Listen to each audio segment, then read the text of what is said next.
उनके लिए बहुत ही इंपॉर्टेंट टॉपिक है ये। आगे कह रहा है कि India is a member of, जिन पर हम आगे की स्लाइड्स में चर्चा करेंगे।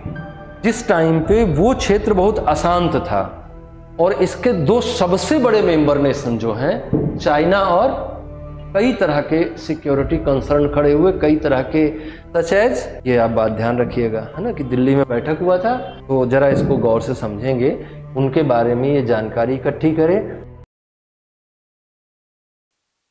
आज हम लोग बात करेंगे एक बहुत ही ज्वलंत मुद्दे पर, बहुत ही महत्वपूर्ण मुद्दे पर, जिसका नाम है संघाई कोऑपरेशन ऑर्गेनाइजेशन एंड इंडिया।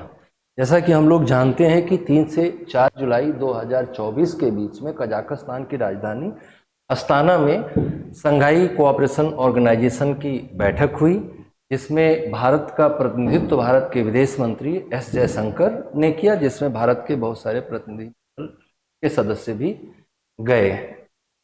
क्योंकि ये बहुत इंपॉर्टेंट टॉपिक है, पीछे के यूपीएससी के पेपर में भी आया है, और जो बीपीएससी या यूपीएससी का मेंस लिखने जा रहे हैं इस साल, उनके लिए बहुत ही इंपॉर्टेंट टॉपिक है ये। इंटरनेशनल रिलेशन जहाँ जहाँ भी पूछे जाते हैं, जिन जिन भी परीक्षाओं में पूछे जाते हैं, उन सब के मेंस में यहाँ से क्वेश्चंस बनने की पूरी पॉसिबिलिटी है आने वाले एग्जामिनेशन में। तो इस पर हम लोग थोड़ा एक डिटेल डिस्कशन करेंगे। क्लास थोड़ा लंबा रहेगा, वीडियो थोड़ा लंबा रहेगा, आप अंत तक देखिएगा।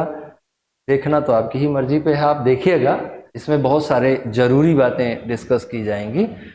तो आगे हम लोग बढ़ते हैं और मुद्दे पे आते हैं, टॉपिक पे आते हैं, और इसको और अधिक समझने का प्रयास करते हैं कि हम ये टॉपिक क्यों लेकर आए हैं। तो सबसे पहली बात तो ये जान लेना ज़रूरी है कि ये हमारे सिलेबस का पार्ट है, इसलिए हम इसको डिस्कस कर रहे हैं। सिलेबस में हमारे दो तरह से शामिल है, एक तो करंट इवेंट के सिलेबस में शामिल है। अगर आप पीटी की बात करें तो current events of national and international importance, राष्ट्रीय और अंतर्राष्ट्रीय महत्व की समसामयिक घटनाओं से हमसे क्वेश्चंस पूछे जाते हैं, इसलिए ये क्वेश्चंस पीटी में भी पूछे जाएंगे। और मेंस के सिलेबस में बात करें तो पेपर 2 में, जीएस पेपर 2 में, यूपीएससी के जीएस के पेपर 2 में regional grouping and agreements involving India and और affecting India's interest and important international institutions, ऐसा करके हमारे सिलेबस में लिखा गया है।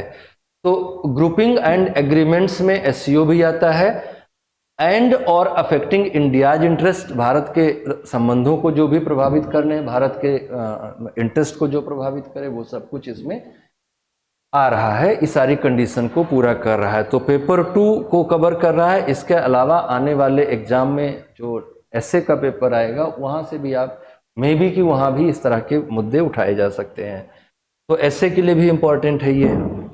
तो हमारे सिलेबस में है, इसलिए हमको पढ़ना है। हम आपको ये भी भरोसा दिला दें कि ये सिलेबस में है, ताकि आप पीछे आगे तक पूरे क्लास को कंटिन्यू करें। तो देखिए, यूपीसीएससी 2021 मेंस, यूपीसीएससी 2021 के मेंस में देखिए क्या क्वेश्चन आया है। Critically examine the aims and objectives of SCO and what importance does it hold for India. इसलिए हमने इस टॉपिक का नाम क्या बनाया, SCO and India, Shanghai cooperation Organisation and India. तो देखिए ना, आपके सामने सीधा एग्जाम्पल है कि 2021 में यहाँ से क्वेश्चन मेंस में पूछा गया है, तो आगे भी पूछे जाने की पूरी संभावना बनती है। ना सिर्फ मेंस में बल्कि पीटी में भी देखिए क्वेश्चन पूछा गया है, यूपीएससी सीएससी 2022 में, जिसमें देखिए क्या पूछा गया है question. Consider the following, Asian infrastructure investment bank, missile technology control regime, Shanghai cooperation Organisation. आगे कह रहा है कि India is a member of, India is a member of which of, India is a member of which of the above। तो हालांकि India तीनों का member है, लेकिन हम ये बताना चाह रहे हैं कि देखो, संघाई कोऑपरेशन ऑर्गेनाइजेशन को डिटेल में पढ़ लेने से फायदे क्या हैं। तो भारत तीनों का सदस्य है। हमारा उद्देश्य एमसीक्यू डिस्कशन करना नहीं है, हम इसको अलग टॉपिक में लेंगे। अभी हम आपको ये विश्वास दिला रहे हैं कि SEO is important topic for your coming exam. India and Pakistan became full members of Shanghai Cooperation Organization in 2017. Shanghai 5 consisted the China, Russia, Kazakhstan, Kyrgyzstan and Tajikistan. Which one of the following? तो ये एक भी नहीं है, दोनों ही गलत है, क्योंकि आगे जब आप पढ़ोगे तो देखोगे कि संघाई जो SEO है उसका पुराना नाम संघाई 5 था। आगे हम बात करेंगे इस पर डिटेल में, तो आपको ये समझ। मैं बस अभी इन सारे प्रश्नों के माध्यम से आपको ये बताना चाह रहा हूं कि ये टॉपिक बहुत महत्वपूर्ण है। तो अब हम आते हैं टॉपिक पर, हम आते हैं संघाई कोऑपरेशन ऑर्गेनाइजेशन एंड इंडिया के टॉपिक में, और ये समझने का प्रयास करते हैं कि जो हम टॉपिक ले रहे हैं इसके क्या क्या डायमेंशंस हैं, जहां से आपके लिए क्वेश्चंस पूछे जा सकते हैं, चाहे वो पीटी का क्वेश्चन हो, चाहे वो मेंस का क्वेश्चन हो, या यूं कह लीजिए कि हमें कौन कौन से बिंदुओं को पढ़ लेना चाहिए, या आप ये कह सकते हैं कि किस किस तरह के प्रश्न इस टॉपिक से बन सकते हैं। तो जरा इसको देखिए। पहला डायमेंशन है इस टॉपिक का, what is the Shanghai cooperation Organisation. ये जानना कि संघाई कोऑपरेशन ऑर्गेनाइजेशन क्या है और क्या महत्व है इसका। दूसरा क्वेश्चन हम क्या बना सकते हैं कि how has the Shanghai cooperation organisation evolved, कैसे इसका विकास हुआ, कैसे इवॉल्व हुआ, और आज वो 10 देशों का ऑर्गेनाइजेशन है। इंडिया कैसे उसका मेंबर बना, क्यों उसको संघाई कोऑपरेशन ऑर्गेनाइजेशन बनाने की जरूरत महसूस हुई, सारी बातों पे इस प्रश्न में हम लोग चर्चा करेंगे। How does the SEO work and what are the key highlights of SEO summit 2024। 2024 का जो SEO समिट था, पहले तो ये जानेंगे कि how does the SEO work, कैसे वो काम करता है, उसके क्या क्या ऑर्गेनाइजेशन है, उसका सेक्रेटरिएट कैसे काम करता है, उसमें राइट्स क्या है, ये सारी बातें हम बात करेंगे। और सबसे इंपॉर्टेंट है कि what are the key highlights of SEO summit 2024। क्या बातें हुई 2024 के संघाई कोऑपरेशन ऑर्गेनाइजेशन में, संघाई सहयोग संगठन की बैठक में क्या क्या खास बातें हुई 2024 में, वो हमारे लिए जानना जरूरी होगा। What is the significance of SEO for India, the most important topic, कि क्या उसका महत्व है हमारे लिए, हमारे देश के लिए, क्यों हमारे लिए वो इम्पोर्टेंट है और क्यों हम उसके मेंबर हैं। And what are the shortcomings, क्योंकि आपके पास जो भी क्वेश्चन आते हैं क्रिटिकली एग्जामिन करने के लिए आते हैं, तो जो भी शॉर्टकमिंग्स हैं वो भी आपको जानना चाहिए। तो what are the shortcomings of Shanghai cooperation Organisation, इनमें भी आपको थोड़ी जानकारी जुटानी चाहिए। तो ये 5 डायमेंशंस हैं इसके, जिन पर हम आगे की स्लाइड्स में चर्चा करेंगे। सबसे पहला टॉपिक है कि what is the Shanghai cooperation organisation.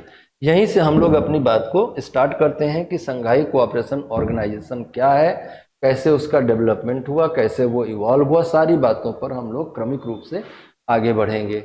अगर आप इस मैप को देख रहे हैं तो आप देखिए कि संघाई कोऑपरेशन ऑर्गेनाइजेशन के मेंबर्स नेशन लगभग आधी दुनिया के भूगोल को कवर करते हैं। जितना हिस्सा लाल रंग से दिखाया गया है, ये पूरा हिस्सा संघाई कोऑपरेशन ऑर्गेनाइजेशन में आने वाले सदस्यों का है, जिनमें से ईरान, चाइना, इंडिया, रशिया, ये बड़े नेशंस हैं जो संघाई कोऑपरेशन ऑर्गेनाइजेशन के मेंबर हैं। और ये बहुत सारा पॉलिटिकल, बहुत सारा इकोनॉमिकल, बहुत सारा रीजनल, बहुत सारा स्ट्रेटेजिक इंपॉर्टेंस रखते हैं। तो इसको आप थोड़ा देख लीजिएगा, इसको पढ़ लीजिएगा स्लाइड को रोक के कि कैसे कौन कौन से देश में कौन आगे बढ़ा। हम सीधे आते हैं कि what is the Shanghai cooperation Organisation, है ना। तो यहीं से बात शुरू करते हैं। तो कैसे क्या है संघाई कोऑपरेशन ऑर्गेनाइजेशन, उसके क्या क्या ऑब्जेक्टिव्स हैं। तो देखिए, Shanghai cooperation organisation is a permanent intergovernmental international organisation, एक अंतरराष्ट्रीय संगठन है जो इंटरगवर्नमेंटल है और परमानेंट है। परमानेंट का मतलब कि ये परमानेंट है, स्थायी अंतरराष्ट्रीय संगठन है। जैसे कुछ ऐसे होते हैं अंतरराष्ट्रीय संगठन जो इनफॉर्मल नेचर के होते हैं, अभी हैं फिर नहीं है, मतलब हैं, उनका कोई परमानेंट सेक्रेटरिएट नहीं है, कोई परमानेंट स्टाफिंग नहीं होती है। जैसे G7 अभी हाल फिलहाल में हुआ, तो G7 कैसा है, वो परमानेंट नहीं है, वो किसी तरह का ऐसा इंटर गवर्नमेंटल संगठन नहीं है जिसका अपना कोई सेक्रेटरिएट हो, जिसका अपना कोई ऑफिस हो, जिसका कोई अपना स्टाफ हो, जिसका अपना कोई एक एडमिनिस्ट्रेटिव स्ट्रक्चर हो, ऐसा कुछ नहीं है। लेकिन जिनके पास ये सारी चीज़ें होती हैं, स्टाफ होता है, एडमिनिस्ट्रेटिव स्ट्रक्चर होता है, ऑब्जेक्टिव होता है, रेजोल्यूशंस होते हैं, वो सब कैसे संगठन माने जाते हैं कि वो एक तरह के परमानेंट ऑर्गेनाइजेशंस हैं। क्या करता है, क्यों बनाना पड़ा, अभी आगे हम आएंगे कि क्यों बनाना पड़ा। अभी इसका एक परिचय लेते हैं कि ये क्या करता है। तो promote good relations among member countries, जो भी सदस्य राष्ट्र हैं, ये बहुत बेसिक बात है। दुनिया के जितने भी इंटरनेशनल ऑर्गेनाइजेशंस हैं वो इस बात का ख्याल रखते हैं कि वो जो भी मेंबर नेशंस हैं उनके बीच में एक गुडविल बना के रखें, एक बेहतर रिलेशनशिप बना के रखें। दूसरा है स्ट्रेंथन म्यूचुअल कॉन्फिडेंस, एक दूसरे के साथ विश्वास बहाली करना। Make collective efforts to maintain peace, security and stability in the region. जो क्षेत्र है जहां पर संघाई कोऑपरेशन ऑर्गेनाइजेशन काम करता है, अगर हम ये बात कहें कि वो किस रीजन में पीस, सिक्योरिटी और स्टेबिलिटी की बात कर रहा है, तो वो कौन सा रीजन होगा? वो आप कह सकते हैं कि सेंट्रल एशियन रीजन हो। बेसिकली कहाँ है? बेसिकली जो ऑर्गेनाइजेशन है वो कहाँ काम कर रहा है? तो सेंट्रल एशिया के जो देश हैं, खासतौर से जो 5 सेंट्रल एशियन नेशंस हैं, ताजिकिस्तान, उज्बेकिस्तान, किर्गिजिस्तान, ये उनके अगल बगल के जो देश हैं वही इसका सेंट्रल पॉइंट है। और इसीलिए बना भी था कि उस रीजन में जो भी टेररिस्ट एक्टिविटीज बढ़ रही हैं, जो सेपरेटिज्म बढ़ रहा है, मतलब अलगाववाद जो बढ़ रहा है, जो आतंकवाद बढ़ रहा है, इस तरह की घटनाओं को रोकने के लिए after the demolition of Russia के विघटन के बाद वो क्षेत्र बड़ा अशांत हो गया था। जो मध्य एशिया वाला क्षेत्र है वो बहुत अशांत हो गया था, जिसके कारण से आतंकवाद, जिसके कारण से अलगाववाद और इस तरह के दूसरी ड्रग ट्रैफिकिंग, इस तरह की समस्याएं वहां पर बहुत तेजी से बढ़ रही थी। उन्हीं को कंट्रोल करने के लिए 1991 में डिमोलिशन हुआ रसिया का और 1996 में ये आया। तो 1996 में आया तो संघाई 5 के नाम से आया, आगे फिर और भी कंट्रीज जुड़ते गए, अभी 10 देश हैं। तो समझाना ये चाह रहा हूं मैं कि ये उस टाइम पे आया जिस टाइम पे वो क्षेत्र बहुत अशांत था, है ना, और सीमाएं सबकी असुरक्षित थी क्योंकि अलगाववाद बहुत चरम पे था। तो अलगाववाद, शांति और क्षेत्र की स्थायित्व को बनाए रखने के लिए काम करता है एससीओ। और क्षेत्र की, जिस क्षेत्र की स्थायित्व को बनाए रखने का काम करता है वो क्षेत्र कौन सा है? वो क्षेत्र है बेसिकली मध्य एशिया, किर्गिजिस्तान, ताजिकिस्तान, उज्बेकिस्तान, अभी तो अफगानिस्तान भी शामिल होने के रास्ते पे है। तो अफगानिस्तान और भी जितने तान है उसके अगल बगल में, वो भी इसके मेंबर हैं और वहाँ पर होने वाली जो गतिविधियाँ हैं उनको, उनके विरुद्ध इसकी स्थापना की गई थी। अगला काम ये करता है promote effective cooperation in various fields such as trade and commerce, trade and economy, science and technology, culture, energy, transportation, tourism, environmental protection etcetera. Environmental protection तो आज जानते ही हैं आपकी बहुत बड़ा मुद्दा है। और ये जो इकोनॉमी है, दुनिया में कोई भी देश किसी भी देश के साथ कोई भी रिलेशनशिप रखता है, उसका अल्टीमेट गोल होता है कि वो कैसे अपने लिए मार्केट तलाशेगा और कैसे अपने लिए स्ट्रेटेजिक प्रॉब्लम्स को एड्रेस करेगा। तो स्ट्रेटेजिकली वो चाहता है कि वो बिल्कुल सेफ सिक्योर रहे, पहली चीज।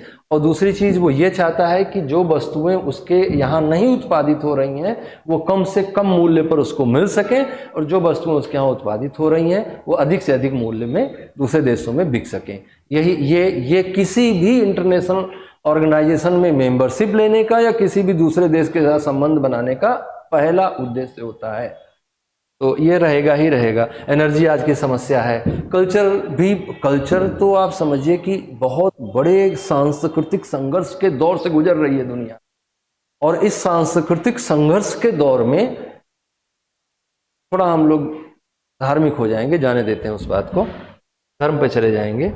अगला इसका उद्देश्य है to move towards the establishment of new democratic just and rational political and economic international order. हम एक ऐसी वैश्विक व्यवस्था का निर्माण करें जहां पर क्या क्या चीजें एस्टैब्लिश कर सकें, हम डेमोक्रेसी एस्टैब्लिश कर सकें, है ना। और आप देखिए कि इसमें एक बहुत बड़ा ऐसा देश है, जब आप इसको क्रिटिसाइज करेंगे, जब आप इसके शॉर्टकमिंग्स में आएंगे, तो आप देखिए क्या कह रहा है कि इसका उद्देश्य है इस ऐसे वैश्विक व्यवस्था या ऐसे इंटरनेशनल ऑर्डर को इस्टेब्लिश करना जहां पर डेमोक्रेसी हो।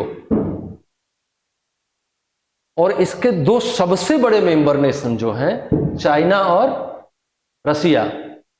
रसिया को आप बाहर से देख सकते हैं कि वो चाइना को तो आप खुले कह सकते हैं डेमोक्रेटिक नहीं है वो, लेकिन आप रसिया को एक तरफ से कह सकते हैं कि वो डेमोक्रेटिक है, लेकिन अंदर खाने डेमोक्रेटिक नहीं है वो, रियल डेमोक्रेसी नहीं है वहाँ पे बहुत स्यूडो नेचर की डेमोक्रेसी है, एक ही व्यक्ति का डेमोक्रेसी है और उसका विरोध करने वाले का पता नहीं चलता कहाँ चला गया। तो डेमोक्रेसी नहीं है। हालांकि डेमोक्रेसी एस्टैब्लिश करना, वर्ल्ड ऑर्डर में डेमोक्रेसी एस्टैब्लिश करना इस ऑर्गेनाइजेशन के उद्देश्यों में शामिल है। दूसरा है जस्ट एस्टैब्लिश करना, न्याय की स्थापना करना। तीसरा है rational political and economic order बनाना। तो वो सब कर रहा है, लेकिन आप जानते हैं कि कोई भी इंटरनेशनल ऑर्गेनाइजेशन के जो मेंबर्स होते हैं वो इंटरनेशनल ऑर्गेनाइजेशन के जो शर्तें हैं उनको मानने से ज़्यादा वो अपने व्यक्तिगत हितों का ध्यान रखते हैं, जिसके कारण से किसी भी इंटरनेशनल ऑर्गेनाइजेशन के एजेंडे को आज तक कभी भी पूरा लागू नहीं किया जा सका है, चाहे वो यूनाइटेड नेशन ऑर्गेनाइजेशन हो और चाहे कोई दूसरा ऑर्गेनाइजेशन हो। वो मेंबर नेशंस की नेचर ऐसा है। व्हाट इज एससीओ में ये भी जानना जरूरी है कि कौन कौन से कंट्रीज उसके मेंबर हैं। तो 10 मेंबर्स हैं, जिसमें हम सबसे पहले इंडिया का नाम ले रहे हैं, जिसमें हम सबसे पहले इंडिया का नाम ले रहे हैं। इंडिया है मेंबर, ईरान है, कजाकिस्तान है, चाइना है, किर्गिजिस्तान है, पाकिस्तान है, रसिया, ताजिकिस्तान, उज्बेकिस्तान और बेलारूस। बेलारूस के बारे में जानने वाली बात यह है कि Belarus joined SCO as the 10th member on 4 July 2024। मतलब कि इसी वाली बैठक में बेलारूस को मान्यता दी गई। ये बात आपको हमेशा ध्यान रखने वाली है। और आने वाले जो एग्जाम हैं जहां पर ये ऑब्जेक्टिव क्वेश्चन के रूप में पूछा जा सकता है, तो वहां ये बात पूछी जा सकती है कि एससीओ ने अपने 10वें सदस्य के रूप में 2024 में किस देश को मान्यता दी। Then answer will be Belarus. तो बेलारूस ने 10वें देश के रूप में मान्यता बनाई। कुछ जो भी इंटरनेशनल ऑर्गेनाइजेशन होते हैं वो मेंबरशिप देने की प्रोसेस में 2 और स्टेजेस को फॉलो करवाते हैं देशों के साथ, ऑब्जर्वर स्टेटस, डायलॉग पार्टनर्स। तो डायलॉग पार्टनर्स होते हैं। ऑब्जर्वर स्टेटस के कंट्रीज जो हैं वो भी जाते हैं वहां पे, लेकिन उनको किसी तरह का एक्टिविटी में पार्टिसिपेट करने का राइट नहीं होता है। तो वो ऑब्जर्वर नेशंस में कौन कौन है? अफगानिस्तान और मंगोलिया है। मतलब ऑब्जर्वर नेशन है, इसका मतलब ये हुआ कि आने वाले दिनों में इनको भी मेंबरशिप मिल जाएगी। डायलॉग पार्टनर स्टेटस किसको किसको दिया गया है? तो अजरबैजान है, आर्मेनिया है, बहरीन है। और आप देखेंगे ना, ये इन सब में कंट्रोवर्सी है, ये सब आंतरिक संघर्ष है। अजरबैजान और आर्मेनिया का संघर्ष देख ही रहे हैं आप। तो Azerbaijan, Armenia, Bahrain, Cambodia, Egypt, Kuwait, Maldives, Myanmar, Nepal, Qatar, Saudi Arabia, Sri Lanka और तुर्की, इतने नेशंस को एससीओ ने डायलॉग पार्टनर के रूप में मान्यता दे रखी है। तो डायलॉग पार्टनर्स हैं ये देश, कितने हो गए? 1 2 3 4 5 6 7 8 9 10 11 12 13। तो कितने हैं? 13 ऐसे सदस्य हैं जो इसके डायलॉग पार्टनर हैं। 2 ऐसे सदस्य हैं जो ऑब्जर्वर कंट्रीज में काउंट किए जाते हैं, और 10 मेंबर नेशंस। 10 सदस्य हैं, 2 ऑब्जर्वर स्टेटस वाले नेशन हैं, और 13 ऐसे हैं जिन्हें हम डायलॉग पार्टनर कह रहे हैं, जिन्हें हम वार्ता साझीदार कहते हैं। तो वार्ता साझीदार में 13 देश हैं। अब हम अगले क्वेश्चन पे आते हैं, how Shanghai cooperation organisation evolved. ये बहुत इंपॉर्टेंट टॉपिक है कि कैसे ये अस्तित्व में आया। तो हमने, अब बहुत ज़्यादा डिटेल में जाने से वीडियो बहुत बड़ा हो जाएगा, लेक्चर बहुत बड़ा हो जाएगा। तो आप ये समझिए कि 1991 के बाद जो रसिया आप देख रहे हैं वो रसिया वैसा नहीं था। वो जितना अफगानिस्तान तक का क्षेत्र था वो सब रसिया का पार्ट था। लेकिन इस सदी में सेकेंड वर्ल्ड वॉर के बाद अगर कोई बहुत बड़ी घटना आप वैश्विक स्तर पे काउंट करना चाहें तो उसमें से एक घटना यह है कि यूएसएसआर का विघटन हुआ, या आप ये कह लीजिए कि जो सेकेंड वर्ल्ड वॉर के बाद बाइपोलर यूनिवर्स, बाइपोलर अर्थ का निर्माण हुआ था, बाइपोलर ग्लोब का निर्माण हुआ था, उसको यूनिपोलर बनाने का प्रयास दोनों ही कर रहे थे। अमेरिका भी कर रहा था, रसिया भी कर रहा था, पर अमेरिका उसमें सक्सेस रहा और इसका डिमोलिशन हुआ रसिया का।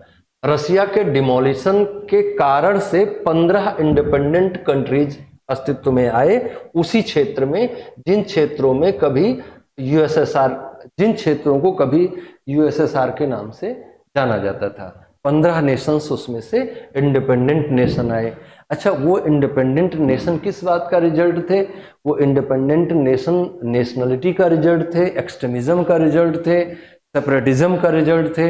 बहुत सारे एक्सट्रीमिस्ट एक्टिविटीज, जिनको हम अतिवादी क्रियाएं कहते हैं, बहुत सारी अतिवादी क्रियाएं हो रही थी, बहुत सारी अलगाववादी घटनाएं चल रही थी, जिनका अल्टीमेट रिजल्ट क्या हुआ? अल्टीमेट रिजल्ट हुआ कि रसिया का डिमोलिशन हुआ 1991 में और 15 देश अस्तित्व में आए। उन 15 देशों के अस्तित्व में आने से मध्य एशिया में कई तरह के सिक्योरिटी कंसर्न खड़े हुए, कई तरह के थ्रेट्स खड़े हुए, जिनमें से दो सबसे महत्वपूर्ण था। एक तो ये कि ग्रुपिंग वो, एक तो ये था कि सिक्योरिटी है ना, और सिक्योरिटी में कैसे? It was political association based on the agreement on confidence building in the military field, है ना। सैन्य समस्याएं खड़ी हुई, military field, in the border area and agreement on the mutual reduction of armed forces in the border area. जब देश बनेंगे तो दूसरे देशों को हमेशा ये डर रहेगा। भारत पाकिस्तान बनने का साल भी नहीं बीता हुआ, लड़ाई हो गई, नॉर्थ कोरिया साउथ कोरिया अलग हुए, अभी तक लड़ाई चल रही है।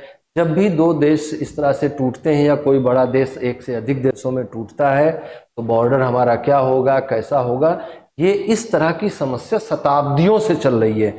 जब कोई बड़ा साम्राज्य का विघटन होता है तो छोटे साम्राज्य खड़े होते हैं, छोटे साम्राज्य खड़े होते हैं तो उनके अंदर बाउंड्री डिस्प्यूट होता ही होता है, और बाउंड्री डिस्प्यूट होता है तो बाउंड्री पर बहुत सारा मिलिट्री जो है, बहुत सारी सेना आरोपित की जाती है, लगाई जाती है, जिसके कारण से दूसरा देश हमेशा अपने आप में खतरा महसूस करता है। तो इसके लिए हम एक ऐसा इन्वायरमेंट तैयार कर पाएं जिसमें सभी देश अपनी राष्ट्रीयता को एंजॉय कर सकें और कोई किसी की सीमा पर आक्रमण ना करे। इसके लिए जरूरी है कि आपस में एक संधि समझौता, एक आपसी एग्रीमेंट जरूरी हो। एक ऐसे एग्रीमेंट पे हम पहुंचे जिस पर सभी एग्री करें। एग्रीमेंट का नाम ही एग्रीमेंट है, सभी एग्री करें। तो 1991 में रसिया के डिमोलिशन के बाद क्या सीन बना? सेंट्रल एशिया बहुत विघटित हुआ, 15 देशों में टूटा, और उसके टूटने के कारण से बॉर्डर कंसर्न खड़े हुए, बाउंड्री डिस्प्यूट्स खड़े हुए, ज़्यादा से ज़्यादा मात्रा में सेना का डिप्लॉयमेंट हुआ, और ज़्यादा से ज़्यादा बहुत सारा परमाणु बम इधर उधर हुआ। तो कौन किसके पास क्या है, कैसे है, वो आर्मेनिया अजरबैजान आज तक लड़ रहे हैं, रूस यूक्रेन लड़ रहे हैं। तो इस तरह से बहुत सारा समस्या खड़ी हुई उसमें, और उस समस्या के समाधान के लिए क्या किया? 1996 में, in 1996 the Shanghai cooperation organisation originated from the Shanghai 5 established, है ना। तो संघाई 5 नाम से, जो पीछे यूपीएससी के पीटी में क्वेश्चन आया था, संघाई 5 के नाम से क्या हुआ कि एक ऑर्गेनाइजेशन बनाया गया consisting of what? Consisting of China, Russia, Kazakhstan, Kyrgyzstan, Tajikistan, Uzbekistan अभी नहीं है इसमें, है ना, 5 में, जबकि आपके क्वेश्चन में था उज्बेकिस्तान भी ऑप्शन में। तो चाइना, रसिया, कजाकिस्तान, किर्गिजिस्तान और ताजिकिस्तान, ये 5 देशों को लेकर क्या बनाया गया? संघाई 5 बनाया गया। उद्देश्य क्या था? Regional cooperation, peace, technology transfer, military deployment को कम करना, जो तनाव है उसको कम करना, जो इनजस्टिस हो रहा है किसी भी देश के साथ उसको कंप्रोमाइज करना, मिलके उसके साथ निगोशिएट करना, ये सारा कुछ उसका उद्देश्य था। SCO was established on June 15, 2001। वही जो संघाई 5 ऑर्गेनाइजेशन है वो जून 2001 में 15 जून 2001 को संघाई कोऑपरेशन ऑर्गेनाइजेशन नाम से एक इंटरनेशनल ऑर्गेनाइजेशन के रूप में आ गया। और इसमें कौन आ गया? आपका उज्बेकिस्तान भी आ गया। जब तक 5 थे तब तक उसका नाम था संघाई 5।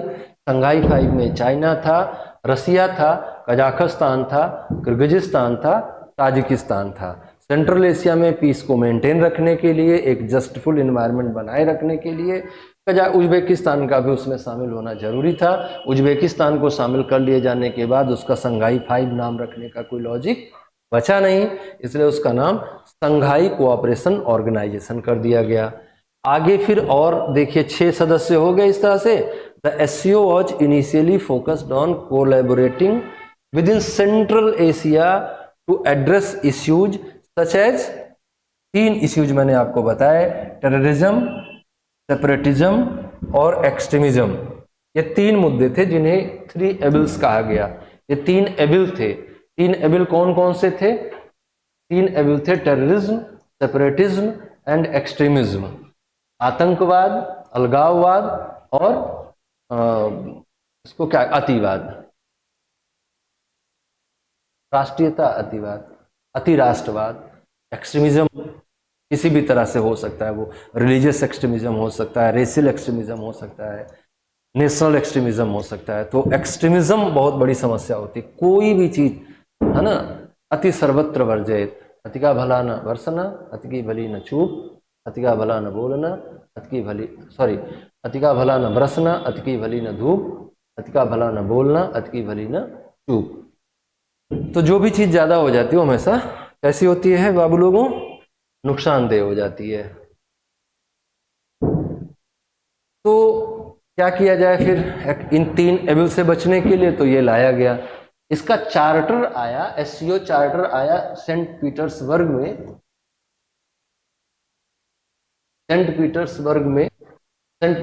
समिट में जून 2002 में हुई, बिकेम इफेक्टिव इन सितंबर 19, 2003।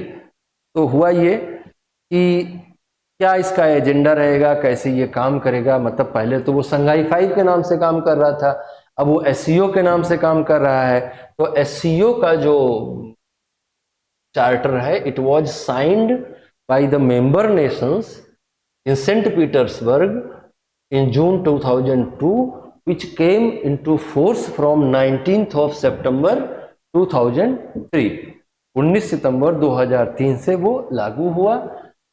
और इस चार्टर में क्या क्या बातें कही गई? तो this charter outlines the organisations objective, principles, structure, primary areas of activity, वो सारा कुछ एकदम एक फॉर्मल ऑर्गेनाइजेशन के रूप में एग्जिस्टेंस में आ गया। वो हमने पीछे बताया कि फॉर्मल और इनफॉर्मल ऑर्गेनाइजेशंस में क्या अंतर है। तो फॉर्मल ऑर्गेनाइजेशंस कैसे होते हैं? उनका ऑब्जेक्टिव निश्चित होता है, वो किस प्रिंसिपल पे काम कर रहे हैं, किस स्ट्रक्चर पे काम कर रहे हैं, प्राइमरी एरिया ऑफ एक्टिविटी क्या है, वो सब कुछ इसमें लिखा रहता है। तो चार्टर उसका लाया गया।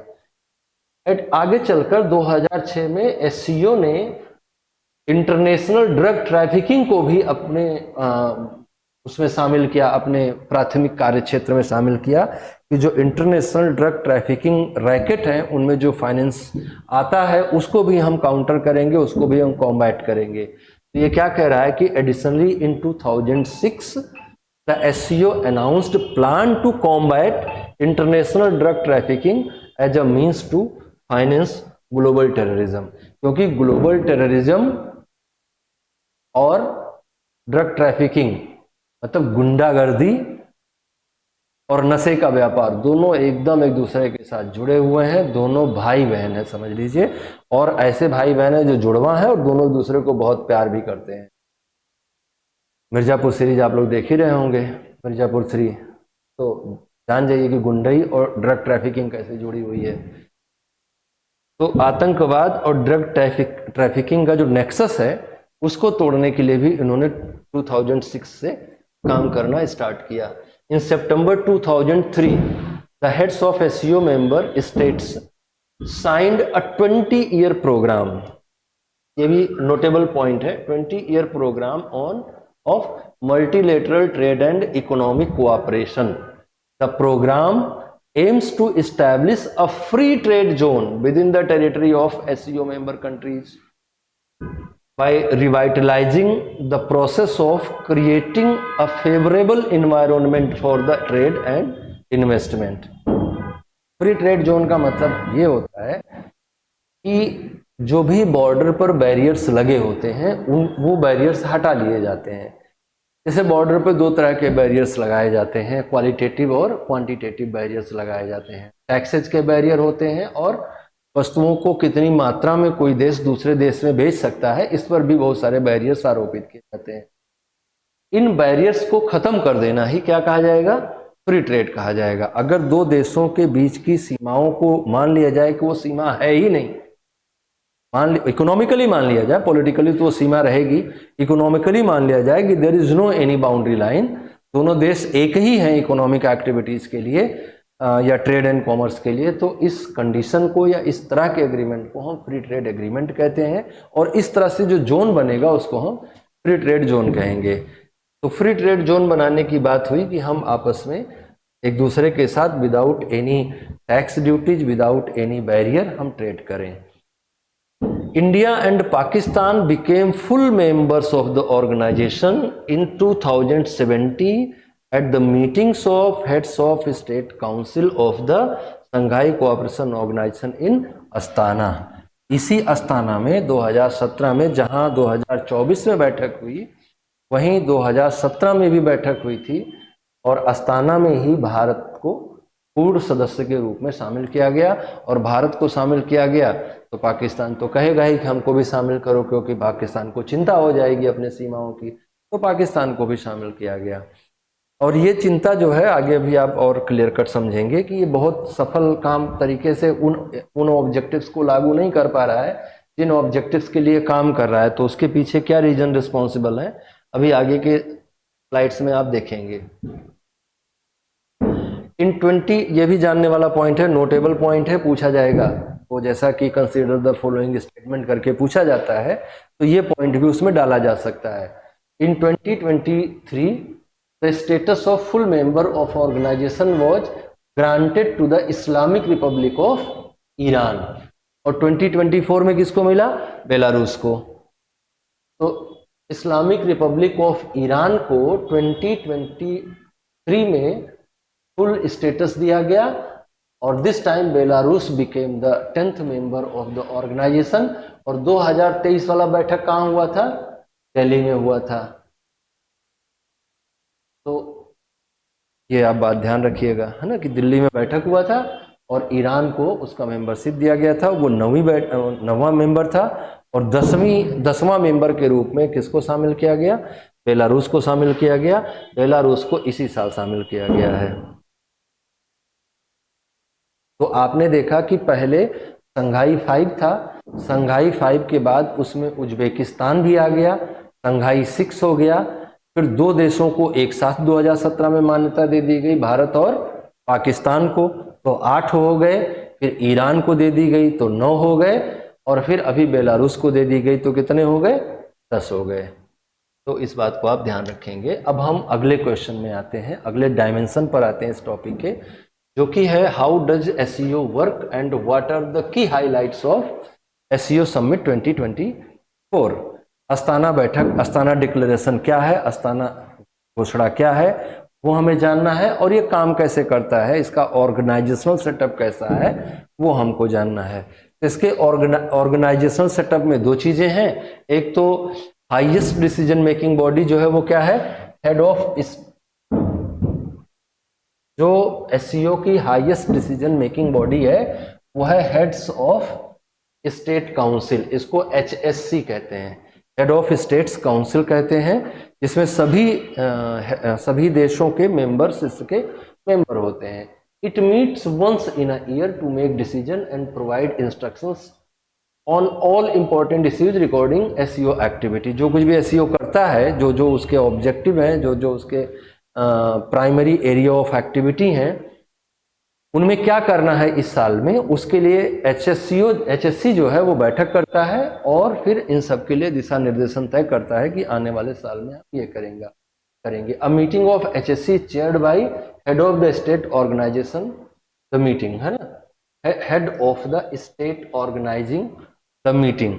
जो देश, जिस देश में मीटिंग हो रही होगी उसका जो हेड ऑफ द नेशन होगा या हेड ऑफ द स्टेट होगा, वही इस मीटिंग को भी चेयर करेगा, है ना। अगर इंडिया में हो रही है तो प्रधानमंत्री करेगा, हेड ऑफ द स्टेट है वो। हालांकि head of the state Bharat में प्रेसिडेंट है, लेकिन रियल में हेड तो कोई और ही है। एचएससी के अलावा एक और संस्था होती है जो इसके लिए काम करती है। Beside HSC the head of government council होती है, जिसको एचजीसी कहा जाता है। तो दो संस्थाएं मिल गई आपको, एक है एचएससी और दूसरी है HGC. It meets once in a year to discuss a multilateral cooperation strategy. ये भी साल में एक बार बैठक करती है और मल्टीलेटरल कोऑपरेशन स्ट्रेटजी, कैसे हम बहुपक्षीय संबंधों को अपने और ज़्यादा प्रगाढ़ बना पाएं, इस बात पर चर्चा करने के लिए नियम तय करती है। Priority direction with in the organisations framework, जो हमने अपना पहले ऑर्गेनाइजेशनल फ्रेमवर्क बना रखा है, जो हमने व्यवस्था बना रखी है, जो हमने नियम बना रखे हैं, उसके अंतर्गत रहते हुए कैसे काम करना है, इसके लिए वो तय करता है। To address important cooperation issues economic and other areas and approve the organisations annual budget, उसका साल भर का खर्चा वर्चा सब यहीं से आता है। ये बहुत इंपॉर्टेंट मुद्दा नहीं है, लेकिन आप जानते रहिएगा। फिर भी सबसे इंपॉर्टेंट मुद्दा ये है कि तो ऑर्गेनाइजेशन है जो टू परमानेंट बॉडीज, इसमें से एक तो सेक्रेटरिएट है जो कि बीजिंग में है, तो ये भी बहुत महत्वपूर्ण मुद्दा नहीं। लेकिन आपसे कभी ऐसे पूछ ले कि हेड ऑफिस कहाँ है, तो आप ध्यान रखिएगा, या कभी वो स्टेटमेंट में पूछ ले कि उसका सेक्रेटरिएट बीजिंग में इस्टेब्लिश, बीजिंग में लोकेटेड है, तो वो आप याद रखेंगे। तो पहला तो बात ये है कि सेक्रेटरिएट है इसका जो कि बीजिंग में है। दूसरा बहुत इंपॉर्टेंट बात यह है, रीजनल एंटी टेररिस्ट स्ट्रक्चर नाम से एक और संस्था काम करती है जो कि इसकी सब्सिडियरी है, जिसको हम लोग कहते हैं रैट्स। ये ताशकंद में है, ये आपको ध्यान रखना है। और ये जो है the SCO secretary general and RATS executive committee director are appointed by the HSC for a period of 3 year. HSC का बात हम पीछे कर चुके हैं। Head of the state council होती है, हेड ऑफ द स्टेट की काउंसिल 3 साल के लिए रेट्स के एग्जीक्यूटिव कमेटी का अपॉइंटमेंट करती है और उसके डायरेक्टर जनरल का अपॉइंटमेंट करती है। रेट्स क्या करती है, क्या है रेट्स? अस्ताना डिक्लेरेशन भी देख लेते हैं कि अस्ताना में क्या क्या मुद्दों पर बातें हुई।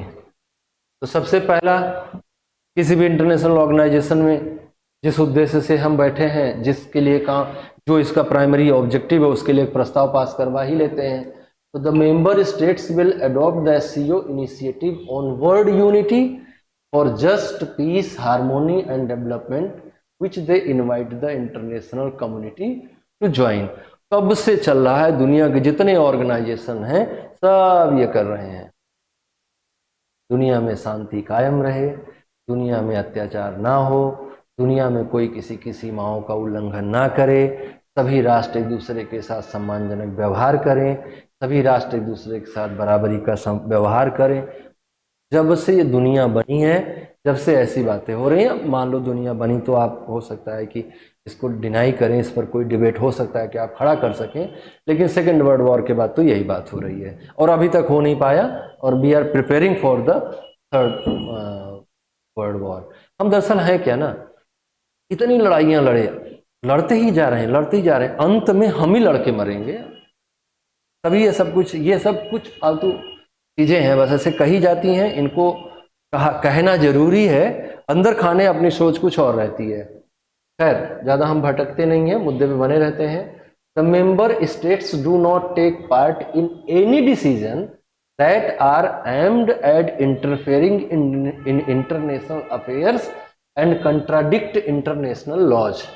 अब कहने के लिए तो आप बहुत अच्छी बात कह रहे हैं कि हमारा कोई भी सदस्य राष्ट्र किसी भी ऐसे निर्णय में भाग नहीं लेगा जिसका उद्देश्य किसी दूसरे देश के इंटरनल अफेयर में हस्तक्षेप करना हो या इंटरनेशनल लॉज को कंट्राडिक्ट करने वाला हो। लेकिन आप जानते हैं इस बात को बहुत बेहतर तरीके से कि अभी कल ही नेपाल में, कल परसों में नेपाल की सरकार ने अपना बहुमत नहीं साबित कर पाई, पुष्प कुमार दहल की सरकार हार गई, तो किसका रहा होगा वो। आप ये बात सही है कि वो नेपाल का आंतरिक मामला है, लेकिन क्या वो विशुद्ध रूप से नेपाल का आंतरिक मामला है? अगर इस बात पे जांच करोगे तो आपको पता चलेगा नहीं, ऐसा नहीं है।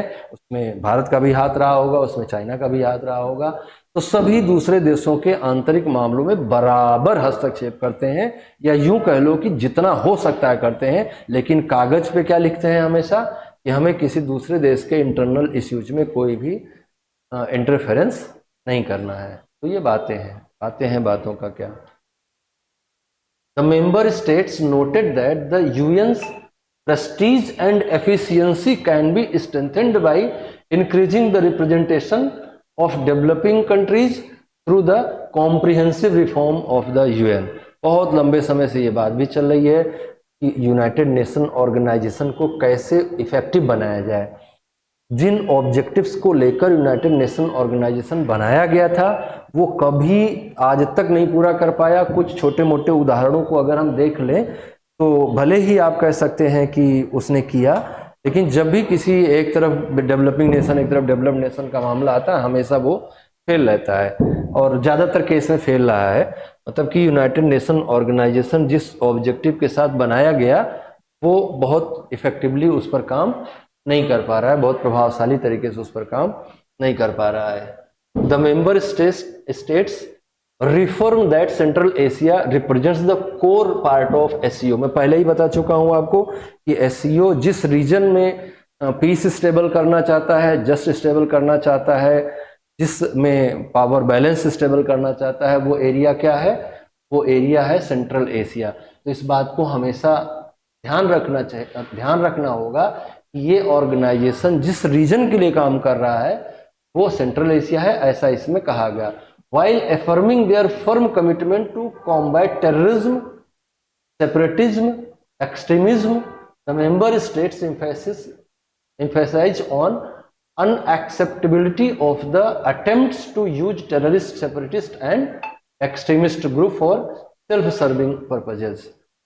जैसे दुनिया में दो तरह का टेररिज्म है ना, एक को गुड टेररिज्म कहते हैं, एक को बैड टेररिज्म कहते हैं। पाकिस्तान में जो पाकिस्तान के लोग अगर भारत में टेररिज्म करें तो पाकिस्तान की तरफ से वो कौन है?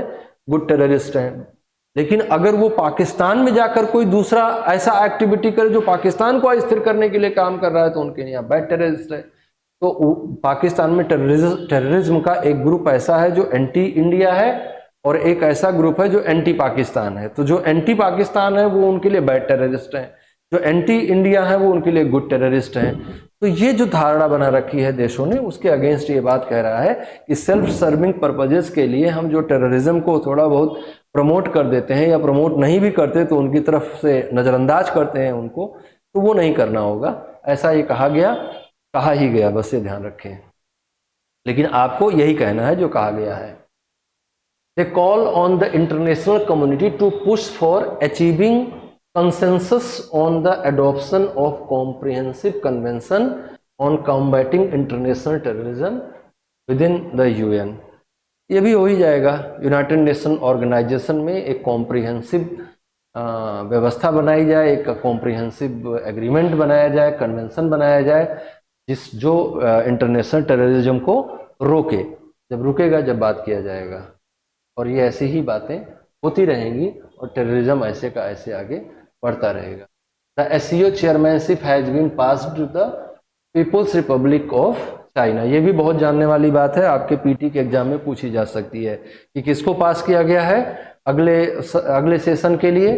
तो चाइना को, pass to the people's republic of China for the forthcoming period. The next meeting of SCO heads of state council will take place in the People's Republic of China in 2025। ये बात ध्यान रखेंगे आप, PT के लिए important बात है ये। What are the significance of SCO for India. अगली बात यह है कि SCO का क्या महत्व है भारत के लिए, और ये बहुत इंपॉर्टेंट इश्यू है आने वाले मेंस एग्जाम के लिए। तो जरा इसको गौर से समझेंगे कि SCO is one of the international organisation which deals with security issues and primarily has Asian members. The SCO holds great significance of India. बहुत महत्वपूर्ण है भारत के लिए। क्यों महत्वपूर्ण है बच्चों ये? क्योंकि ये एशिया में primarily has Asian members, Asia के सदस्यों को शामिल करता है, और सबसे इंपॉर्टेंटली ये क्या काम करता है? डील्स विद सिक्योरिटी इश्यूज, जो रक्षा से संबंधी मामले हैं उनके साथ ये वो करता है। इसलिए थोड़ा सा बहुत इंपॉर्टेंट है भारत के लिए। कैसे इंपॉर्टेंट है, कैसे इसका क्या इंपॉर्टेंस है, उस संदर्भ में अगर हम बात करें तो forum for cooperation with central Asian countries, जो सेंट्रल एशियन कंट्रीज हैं उनके साथ एक फोरम देता है आपको, जहां पर आप कोऑपरेशन अपना बढ़ा सकते हैं। और भारत की विदेश नीति के समक्ष वर्तमान समय में जो सबसे बड़ा चैलेंज है वो यही है कि वो कैसे रीजनल पावर्स के साथ एक बेहतर संतुलन बनाकर काम कर पाए, खास तौर से अपने जो नेबरिंग कंट्रीज हैं उनके साथ कैसे वो शक्ति संतुलन निर्मित कर पाए, ये बहुत बड़ा चैलेंज है। और नेबरिंग नेशंस में 3 ऐसे राष्ट्र हैं, या कह लो कि 4 ऐसे राष्ट्र हैं जो किसी न किसी तरह से आपको प्रभावित करते हैं। पाकिस्तान, चाइना डायरेक्टली प्रभावित करता है, अफगानिस्तान भी इसमें शामिल है, भले ही वो फुल मेंबरशिप के रूप में नहीं शामिल है, पर है। तो अफगानिस्तान भी शामिल है, ईरान भी शामिल है। तो आपका जो बाउंड्री है उसके अगल बगल जो नेशंस हैं जिनको आप नेबरिंग नेशंस कह रहे हैं, उनके साथ आपके संबंध वर्तमान विदेश नीति में बहुत बड़ा चैलेंज है कि उनके साथ हम कैसे मधुर संबंध निर्मित कर पाएं।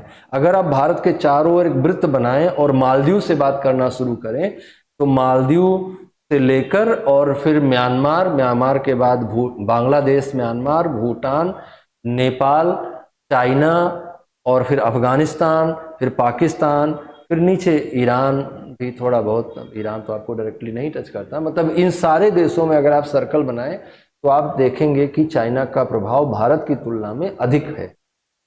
और ये चाइना चूंकि एक्सपेंशनिस्ट है, इसमें भारत के लिए एक चैलेंज वाली सिचुएशन है, एक जो है चुनौतीपूर्ण स्थिति है। The membership of SCO allows India to participate in the forum which enhances its scope to cooperation with Central Asian countries which have not had particularly close relations with India since their formation in 1991। बहुत अच्छे relation, मतलब हम बहुत ज़्यादा closely relationship में रहे नहीं उनके साथ। अगर हम SCO के मेंबर नहीं होते तो हमारे देखो कितने सारे अभी जैसे हमने इनमें से कई देशों के साथ उज्बेकिस्तान साथ हमने जो है पीसफुल एटॉमिक एनर्जी पैक्ट किया है, और हमारा तापी गैस पाइपलाइन है, बहुत सारा ऐसा है जो हम उनके साथ संबंध बेहतर करके आगे बढ़ा पा रहे हैं। तो 1991 में जब बना ये सेंट्रल एशियन कंट्रीज का एग्जिस्टेंस आया, तब से लेकर भारत का कोई बहुत बेहतर संबंध वहाँ के साथ रहा नहीं।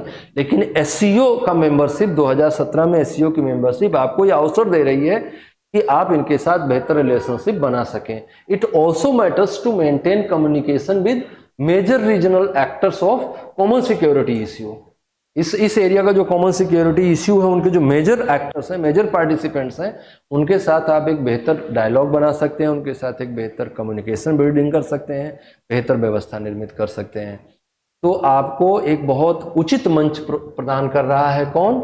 SCO, ताकि आप मध्य एशियाई देशों के साथ अपने सिक्योरिटी कंसर्न को लेकर बातचीत कर सकें और अपने ट्रेड वगैरह को लेकर भी बातचीत कर सकें। दूसरा जो सबसे बड़ा चैलेंज है जो हमारे लिए डिस्कस करना चाहिए, या SCO में भारत के जाने के फायदे के तौर पे हम जिसे देख सकते हैं, वो है काउंटर टेररिज्म। हमारे यहाँ एक बहुत बड़ी समस्या, कब कहाँ बम फट जाए कोई भरोसा नहीं है। तो ये भी हमारे लिए एक चैलेंज वाला विषय है कि हम कैसे काउंटर टेररिज्म का काम कर सकें। तो जैसा कि हमने बताया शुरुआत में कि इसका गठन ही 3 एबल्स को ध्यान में रखकर किया गया था, जो कि टेररिज्म, इन 3 एविल्स के अगेंस्ट लड़ने के लिए किया गया था। कौन कौन से? टेररिज्म, सेपरेटिज्म और एक्सट्रीमिज्म, है ना, अतिवाद, अलगाववाद और आतंकवाद। इन 3 विचारों के विरुद्ध युद्ध, इन 3 विचारों के विरुद्ध युद्ध के लिए ही एससीओ का गठन हुआ था, और वो इस रीजन में इन 3 घटनाओं को रोकने का प्रयास करेगा। और अगर हम भारत को देखें तो भारत बहुत गहरे रूप से आतंकवाद से प्रभावित राष्ट्रों में से एक है। चाहे वो आप नॉर्थ ईस्ट को देख लें, चाहे वो आप नॉर्थ को देख लें, चाहे आप कश्मीर को देख लें, चाहे नॉर्थ ईस्ट स्टेट्स को देख लें। तो ये जो टेररिज्म है, इसमें अगर हम कोई ऐसा ऑर्गेनाइजेशन में मेंबर बनते हैं जो टेररिज्म के अगेंस्ट है, तो नॉर्थ ईस्ट में टेररिज्म जो है वो चाइना सपोर्टेड है। जो कश्मीर का टेररिज्म है वो सपोर्टेड बाय पाकिस्तान है। दोनों ही एससीओ के मेंबर हैं और दोनों ही टेररिज्म के खिलाफ लड़ रहे हैं। अब आप ही तय करो कि भैया कैसी लड़ाई चल रही है, ये है ना। जो है हाथी के दांत खाने के और दिखाने के और वाली बात है। For India 2 important objective are counter terrorism and connectivity. इन दोनों चीजों के लिए फायदा कर रहा है वो, और these sit well with the एससीओज main objective of working cooperatively against the 3 evils. जैसा कि हमने स्टार्टिंग में बताया आपको, India wants access to intelligence informations from SCO's counter-terrorism body, the Tashkent-based Regional Anti-Terror Structure, RATS। जो भी एक्टिविटीज हैं टेररिज्म से संबंधित, उनके बारे में ये जानकारी इकट्ठी करे और इंडिया उसमें से उस जानकारी का उपभोक्ता बने ताकि वो अपने यहाँ होने वाली टेररिस्ट एक्टिविटीज को रोक सके। RATS provides access to non Pakistan centred counter terrorism information there. Non Pakistan centred counter terrorism formations, इस बात को आप ध्यान रखें। तो हाथी के दांत खाने के और दिखाने के और, ये बड़ी समस्या है इस दुनिया की। ये दुनिया बड़ी स्यूडो है, बड़ी छद्म है। जो ये रैट है, the regional anti terrorist structure operates under the SCO charter, the Shanghai Convention on Combating Terrorism, Separatism and Extremism, the agreement among the SCO member states on the regional anti-terrorist structure, as well as documents and decisions adopted in the SCO framework, दोनों same है। जो उसका member होगा वो इसका member अपने आप से हो जाएगा, रैट्स का मेंबर हो जाएगा। तीसरा जो आपको फायदा मिलेगा वो ये है कि आपकी सीमा पर एक बहुत खतरनाक एक्सपेंशनिस्ट नेशन है, ड्रैगन है, जो आपको बार बार तंग करता है, तो उसके भी अगेंस्ट आप एक काउंटर फोर्स डेवलप कर पाएंगे। तो balancing Chinese dominance in the region. आप देखिए, आप ये आपके लिए ही समस्या नहीं है, ये रसिया के लिए भी समस्या है कि जो देश रसिया से टूटकर अलग हुए, रसिया के टूटने से जो देश स्वतंत्र बने, वहां रसिया ये नहीं चाहता है कि चाइना का प्रभाव बढ़ जाए, और चाइना का प्रभाव वहां न बढ़ने पाए, इसीलिए रसिया ने सपोर्ट किया इंडिया को कि आप जो है आ जाइए, SCO का मेंबर बन जाइए। तो वो रीजनल बैलेंस बनाने में भी फायदा मिलेगा।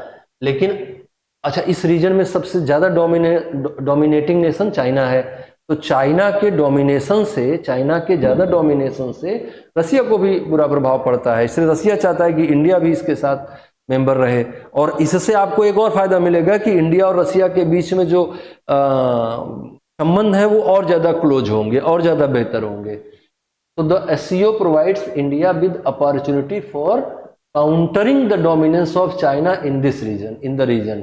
Moscow sees India's presence in the SCO as a potential countervailing force to Chinese dominance in Central Asia. It was Russia that began pushing for India's membership of the group around the time that China's Xi Jinping launched his Belt and Road Initiative in Kazakhstan. ये भी बहुत जानने वाली बात है कि belt and road initiative क्या है। तो belt and road initiative China की एक बहुत बड़ी चालाकी है। हालांकि वो ऐसा मानता नहीं है, वो मानता है कि वो तो बहुत महान काम कर रहा है। China's ambitious belt and road initiative Bharat के लिए बहुत, भारत की सेफ्टी सिक्योरिटी के लिए ये एक बहुत बड़ा थ्रेट है। बाकी इसकी जो भी विशेषताएं हैं वो हम किसी और लेक्चर में लेंगे, या हम बेल्ट एंड रोड इनिशिएटिव पे ही कोई लेक्चर बना देंगे। लेकिन बात यह है यहाँ समझने वाली कि ये भारत के लिए सिक्योरिटी थ्रेट है बहुत बड़ा। ये है क्या? It's a massive trade and infrastructure network. ये कहने के लिए ट्रेड एंड इंफ्रास्ट्रक्चर नेटवर्क है, लेकिन ये वास्तव में ट्रेड इंफ्रास्ट्रक्चर है। उससे पैसे भी आएंगे और जरूरत पड़ने पर ये मिलिट्री इंफ्रास्ट्रक्चर की तरह भी काम करने लगेगा। That seeks to connect the country with the west in a model based on ancient silk route. पूरा अभी हम दिखाएंगे मैप पे कि कहां से कहां तक वो जा रहा है, कैसे वो सिल्क रूट को अगर वो कवर करता है। और भारत का क्या इसमें कंसर्न है? एक तो ये भारत को चारों ओर से घेर रहा है। India does not support the BRI and has declined to join the project. The major reason for this is that the BRI passes through Indian territory illegally held by Pakistan. Gwadar बंदरगाह से जोड़ने के क्रम में वो जो है पाक ऑक्युपाइड कश्मीर से लेकर इसको बना रहा है। तो हमारा कंसर्न ये भी है। देखिए ये वाला हिस्सा जो है, ये जो हिस्सा है ये हमको यहाँ से भी घेर ले रहा है और इस इधर से ये जा ही रहा है। ये चाइना है ही, इसको कोई दिक्कत ही नहीं है। और इधर जो है ये मैरीटाइम सिल्क रूट बन रहा है। तो ये मैरीटाइम सिल्क रूट, और मैरीटाइम सिल्क रूट यहाँ से निकल के यहाँ भी जाएगा, ग्वादर से, सॉरी यहाँ से निकल के यहाँ ग्वादर भी जुड़ेगा कोलंबो से निकल के। तो ये हमको यहाँ से कवर कर रहा है, यहाँ से कवर कर रहा है, इधर से कर रहा है, और इधर से भी देशों के साथ बेहतरीन संबंध निर्मित कर रहा है। तो इंडिया के लिए एक बहुत बड़ा सिक्योरिटी कंसर्न है तो BRI को काउंटर करे। और BRI को काउंटर करे तो इंडिया, और उधर चाइना जो अपना एक्सपेंशन रशियन नेशंस की ओर बढ़ा रहा है, यूरेशियन रीजन में बढ़ा रहा है, उससे रसिया को दिक्कत होती है। और रसिया और फिर इंडिया इस तरह से आपसी संबंध को, मंडल योनि सिद्धांत है अर्थशास्त्र में कि शत्रु का शत्रु मित्र होता है। हालांकि ये भी बात अभी आज की डेट में सही नहीं है, क्योंकि अभी चाइना और रसिया के बीच का जो रिलेशन है वो थोड़ा ज़्यादा बेहतर बनता जा रहा है। ये भी इंडिया के लिए चिंता का विषय है, चिंतन का विषय है कि कैसे हमें जो है इस रिलेशन को काउंटर करना चाहिए। तो अगला फायदा क्या है इंडिया का? इंडिया का अगला फायदा है क्लोजर इंडियन रशियन कोऑपरेशन। ये भारत और रूस के कोऑपरेशन को क्या करेगा? ज़्यादा अच्छा, ज़्यादा नज़दीकी ले आएगा। जैसा कि पीछे के स्लाइड में हम लोगों ने डिस्कस किया ही है। SCO has provided Delhi with forum to play up its proximity to Moscow. Russia supported India's full membership in SCO during the 2016 Tashkent summit. This gesture by Russia demonstrated that Russia is a reliable friend to India in the region. In summary, we can say that India's membership in the SCO enhances its international standing and allows it to promote a multilateral global order. तो ये सारे फायदे India के context में हैं। आप इनको note करिएगा, अपने आंसर में इनको जरूर शामिल करिएगा, बहुत अच्छा आंसर बनेगा आपका।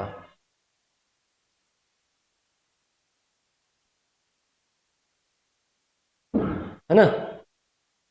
इंडिया को एक फायदा और है कि इंडिया की एक पॉलिसी है जिसका नाम है इंडियाज कनेक्ट।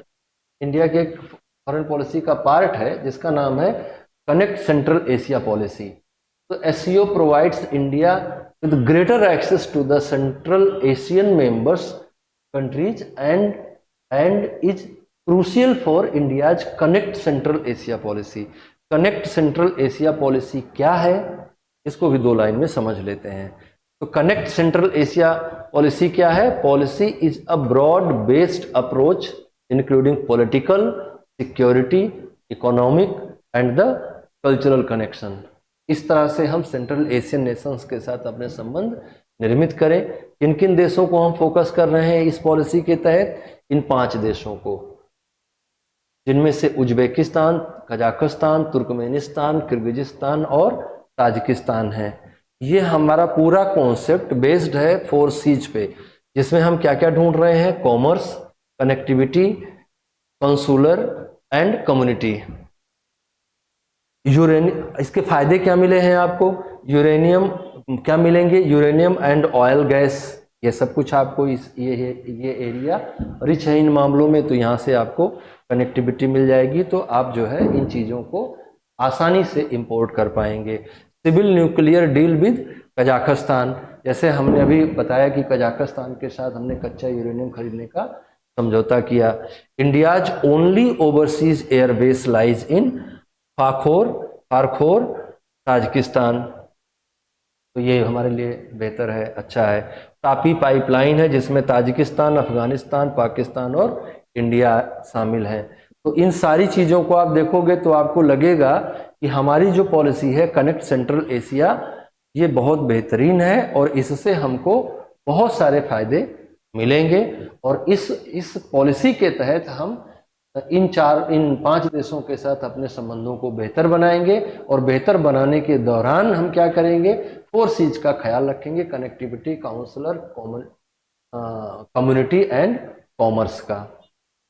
तो ये उस दृष्टि से भी भारत को बहुत फायदा दे रही है। उस दृष्टि से भी SCO का मेंबर होने से आपको ग्रेटर एक्सेस मिल रहा है इस एरिया में जाने का, इस एरिया में घुसने का, यहाँ पर अपने संबंधों को अच्छा करने का। अब हम आते हैं अंतिम टॉपिक पे। इससे जुड़ा हुआ अंतिम टॉपिक जो है वो ये है कि what are the shortcomings of the SCO। क्योंकि हमें जब भी क्वेश्चन आएगा हमारे पेपर में, जब भी पेपर 2 में क्वेश्चन आएगा या जहां भी आता है, तो इन जनरल एक ट्रेंड है UPSC का, वो कहता है कि इसको क्रिटिकली एग्जामिन करो। स्टेट PSC भी कहता है, चाहे वो BPSC हो चाहे UPPSC हो, वो कहता है कि क्रिटिकली एग्जामिन करो। तो अगर क्रिटिकली एग्जामिन करना है तो कुछ क्रिटिक्स तो हमें पता होना ही चाहिए ना। तो कुछ क्रिटिक्स में हम क्या है वो हम आपको कुछ पॉइंट्स बता रहे हैं। SCO कि जो SCO ऑर्गेनाइजेशन है, describe the SCO as diplomatic battlefield, ऐसा कह रहे हैं कि वो डिप्लोमेटिक बैटलफील्ड है। द चैलेंज फॉर इंडिया, तो इंडिया के ही कंसर्न में बात करेंगे। The challenge for India is using the SCO to further its interest instead of getting trapped. अगर भारत को उनके जाल में ना फंस के अपने हित में यूज करना, जैसे कई बार हम ऐसा होता है कि कई ऐसे इंटरनेशनल ऑर्गेनाइजेशन के मेंबर बन जाते हैं जहां पे हम ट्रैप हो जाते हैं। और अगर हम ध्यान से देखें ना तो सारे इंटरनेशनल ऑर्गेनाइजेशन डेवलपिंग नेशंस या अंडर डेवलप्ड नेशंस को ट्रैप करने का जुगाड़ बनाते हैं। तो खैर उस पर हम बाद में करेंगे। जैसे जितने भी इकोनॉमिक ऑर्गेनाइजेशन हैं वो ट्रैप हैं, वर्ल्ड बैंक ट्रैप है, IMF ट्रैप है, WTO ट्रैप है ना। जितने भी और वर्ल्ड बैंक के और जो इंस्टीट्यूशन है वो ट्रैप है। वो क्या है? न्यू कोलोनिज्म का हथियार है। बाद में बात करेंगे हम। तो some of the shortcomings of SCO are dispute among the member countries, पहला बात है। Competition for the dominance between China and Russia, दूसरा मुद्दा है। Divergent interest of member countries, तीसरा मुद्दा है। तो dispute among the members countries, जैसे हम शुरू से आपको बताते चल रहे हैं कि कहने के लिए ये कहते हैं कि हम 3 एबिल्स के अगेंस्ट हैं।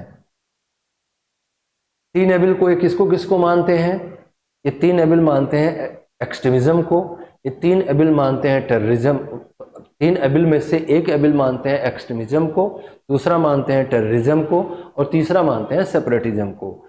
लेकिन अगर हम तीनों पे ध्यान दें तो तीनों में ये लोग काम करता है। जिसको जहां मौका मिलता है टेररिस्ट एक्टिविटी बढ़ाने का बढ़ाता है अपने इंटरेस्ट के हिसाब से, सेपरेटिस्ट आइडियाज को हवा देता है, और एक्सट्रीमिज्म को भी बढ़ाता ही है। तो ये तीनों ही करते हैं। ये कहने की बात है जहां वो 2 देशों के बीच में कोई डिस्प्यूट है वहां पर वो रूल लागू नहीं हो पाते हैं सही ढंग से। और दूसरी बात कह रहा है कि competition for the dominance between the China and Russia, ये बहुत बड़ा मुद्दा है एससीओ की असफलता का, एससीओ के सही से काम ना कर पाने का। और डाइवर्जेंट इंटरेस्ट है, सभी कंट्रीज के अपने अपने इंटरेस्ट हैं, अपने इंटरेस्ट के ऊपर वो कभी भी इंटरनेशनल ट्रीटीज को या इंटरनेशनल एग्रीमेंट्स को अपने इंटरेस्ट से ऊपर कभी कोई कंट्री मानेगा नहीं, चाहे वो इंडिया हो और चाहे वो पाकिस्तान हो, अपने को सबसे ऊपर मानेगा, वो अपने इंटरेस्ट को सबसे ऊपर रखेगा। डिस्प्यूट कैसे कह रहा है, while the SCO is not forum for bilateral disputes, certain bilateral divergences, sorry,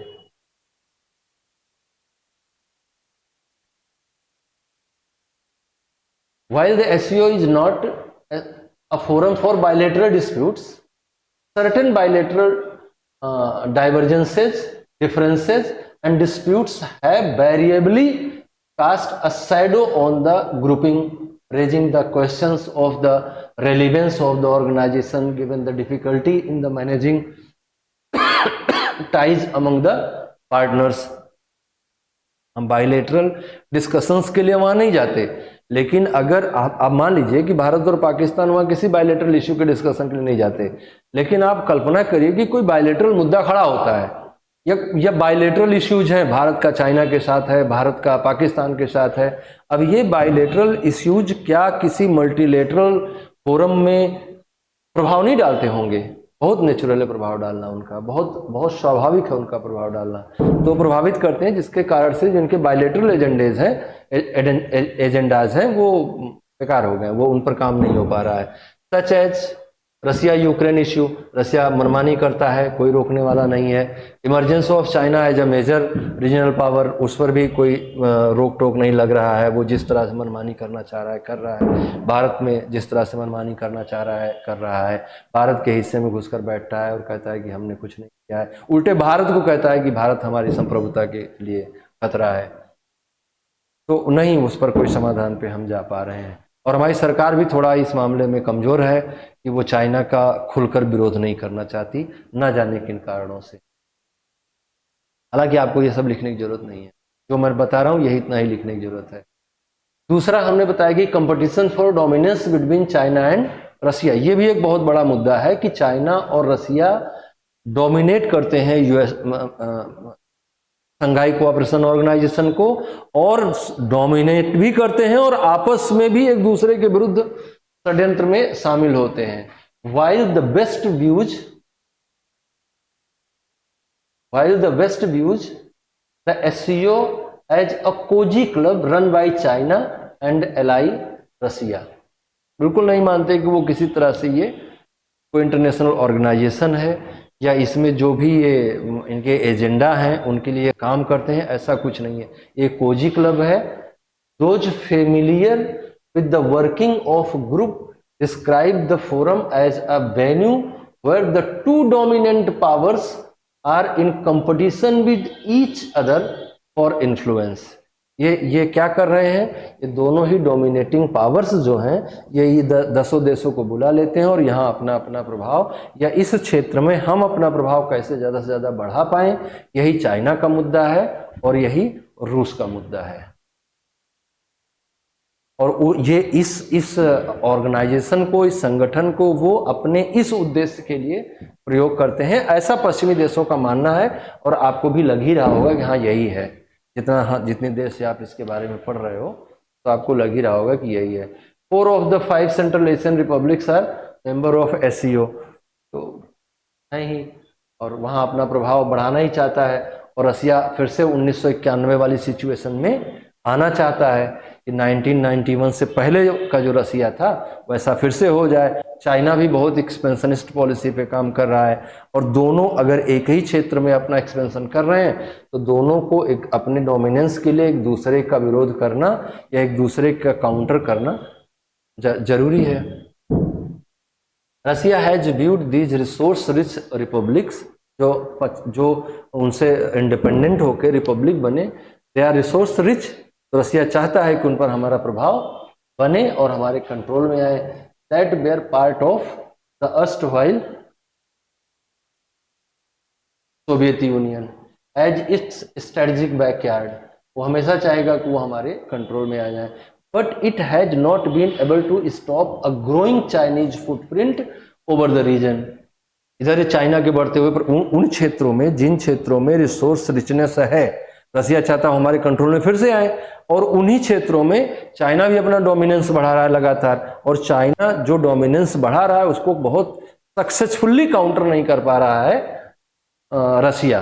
the competition has been all the more apparent as Beijing's outreach to the central Asia 5 और C5 caught momentum with the Belt and Road Initiative and accelerated over the last year during Russia's preoccupation with the war of Ukraine. रसिया उधर अपना dominance बढ़ा रहा है तो ये border and road initiative पे और तेजी से काम कर रहा है. तो ये इन दोनों के बीच का खेल है. रसिया अपना डोमिनेशन चाहता है, अपना डोमिनेंस चाहता है इस क्षेत्र में, चाइना अपना डोमिनेंस चाहता है, और इन दोनों के लड़ाई में जो है ये जो छोटे छोटे देश, कमज़ोर देश हैं जो इसके मेंबर हैं, उनको समझौता करना पड़ता है, जिस कारण से एससीओ अपने सही उद्देश्य के लिए काम नहीं कर पा रहा है. तीसरा मुद्दा हमने बताया था divergent interest of member countries. जो मेंबर कंट्रीज हैं उनके सबके अपने अपने इंटरेस्ट हैं, जिसके कारण से वो एससीओ के मेन एजेंडे पर नहीं आ पा रहे हैं. The member states of SCO have a wide range of interest and objectives. This can make it difficult to establish an agreement on a variety of topics, limiting the organization's effectiveness. India has strong ties with Russia, Iran, and the Central Asian countries, while differences with Beijing and Islamabad are likely to pose a challenge. It is important for New Delhi to make sure that its ties with other SCO countries, especially those in Central Asia, get a boost through this grouping. सबके अपने अपने interest हैं. India की किसके साथ समस्या है, India किसके साथ बेहतर पोजीशन में है, वो देख रहे हैं आप. और इंडिया को करना क्या चाहिए होगा? इंडिया को करना ये चाहिए होगा कि जिन देशों के साथ हमारे खराब संबंध हैं, अगर हमें चाइना को काउंटर करना है तो हमें जो सेंट्रल एशियन कंट्रीज हैं, अभी हम अफगानिस्तान तक ही अपनी पहुंच बनाए. अफगानिस्तान के आगे की जो कंट्रीज हैं जिनके साथ हम हमारा जो सेंट्रल एशिया पॉलिसी है उसको हम और बेहतर तरीके से काम करें. हम उनके साथ बेहतर तरीके से काम करके, जैसे हमने बताया कि हमने जो है बारखोर में अपना हवाई अड्डा बना रखा है, तो किसके लिए बना रखा है? चाइना के लिए बना रखा है. तो इस तरह से हम अगर उनके साथ और बेहतर रिलेशन डेवलप कर पाएँ तो हम चाइना को काउंटर कर सकते हैं. आपने इसको देखा, हमारी क्लास को सुना, के लिए आपका बहुत धन्यवाद. बाकी बातें हम लोग फिर से किसी और दूसरे लेक्चर में करेंगे. आज के लिए बस इतना ही है.